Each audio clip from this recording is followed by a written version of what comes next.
learners,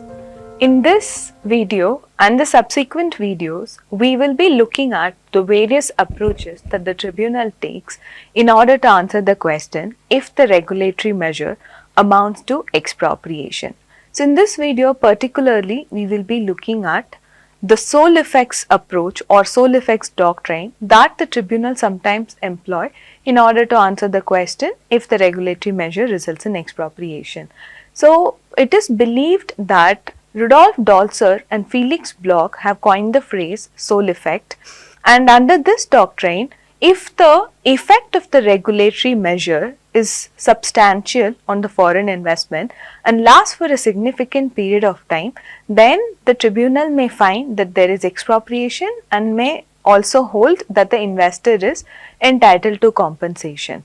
According to the advocates of sole effect doctrine, the public purpose of the regulatory measure is only relevant in order to give legality to the regulatory measure, and the same cannot be used as a justification for not giving compensation. So in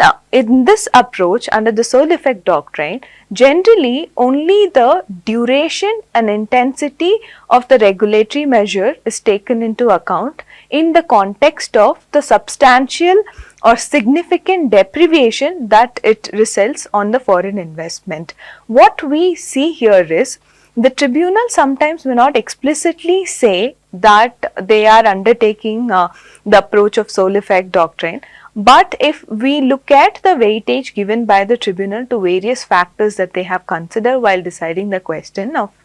whether there is expropriation or not, and then we can assume whether the tribunal have undertaken the sole effect doctrine. So in that sole effect doctrine, if the tribunal gives too much of emphasis, or the only reference point of examining whether the regulatory measure is expropriatory or not becomes the effect on the foreign investment, then we can safely conclude that the tribunal had taken the sole effect approach. We can see that the metal-clad tribunal had adopted the sole effect approach because metal-clad tribunal stated that expropriation is not only a result of direct takings but also a covert or incidental interference by the government,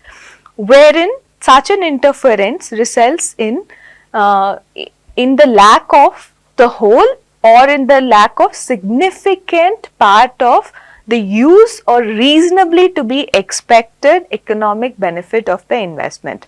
In such a case, it is the too much of effect is given on reasonably to be expected economic use of the investment. Even some parts of the metal-clad award were set aside by the Supreme Court of British Columbia, but still then metal-clad award is highly criticized for giving too much emphasis on the effect on foreign investment and not for considering environmental aspects. There are some scholars who criticize that the approach taken in metal-clad tribunal is sort of restricts the ability of the host state to enact any regulatory measures for the protection of environment and other public purpose. Santa Elena Tribunal stated that the degree of interference will be looked at from the perspective of the laws of title or access to benefit or economic use of the investment. So whenever a tribunal, any tribunal gives weightage or only gives weightage to the fact of the effect on the investment, then we can say that the tribunal have undertaken a sole effect approach in order to decide the question if there is expropriation or not.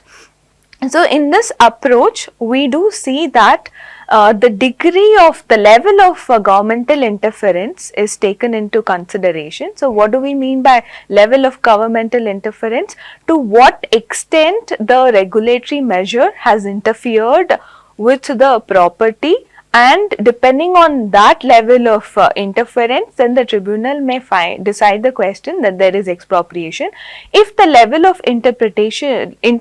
is not too high, then the tribunal may accordingly decide that there is no expropriation. we can trace the approaches of